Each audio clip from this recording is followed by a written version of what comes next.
DSP ACB Adilabad ఈరోజు సాయంత్రం సుమారు 4:30 గంటలకు పి నాగరాజు ఈయన private assistant Balakrishna mandal surveyor, ఈయన ఇన్ఛార్జ్ రూరల్కి ఉన్నాడు, అర్బన్ సర్వేయర్ అన్నమాట నిర్మల్. అయితే ఒక బాధితుడు తన ల్యాండ్ని సర్వే చేసి డిమార్కేషన్ చేయడం కోసము అడగాల దగ్గర మొదటగా 15,000 డిమాండ్ చేస్తాడు. డిమాండ్ చేసి 5,000 ఆ నేపథ్యంలో 5,000 ముందే ఇవ్వడం జరుగుతుంది. ఇంకా 10,000 ఇవ్వాల్సి ఉంటుంది. ఆ 10,000ను ఇవ్వలేని పరిస్థితిలో ఉంటే అతను కొంచెం తగ్గించమని అంటే సరే 7,500 ఇవ్వని అంటాడు.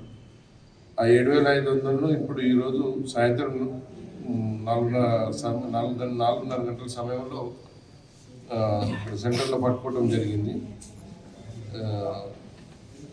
ఈ ఇద్దరి పేర్లు మండల్ సర్వేయర్ గారు బాలకృష్ణ వర్మ, తర్వాత అతని అసిస్టెంట్ నాగరాజు. ఇద్దరిని జ్యుడిషియల్ కోర్టులో కరీంనగర్లో రిమాండ్ చేయడం జరుగుతుంది. అదేవిధంగా ఎవరికైనా కానీ ప్రభుత్వ అధికారులు వారు చేయవలసిన పనులకు గాను డబ్బులు డిమాండ్ చేసినట్టయితే 1064 కానీ లేదా డిఎస్పీ ఆదిలాబాద్ అంటే నా నంబరు 9154388963 ఈ నంబర్లో ఫోన్ చేసి మా సహాయాన్ని తీసుకోగలరని చెప్పేసి నేను ఈ విధంగా మీ ద్వారా తెలియజేస్తున్నాను.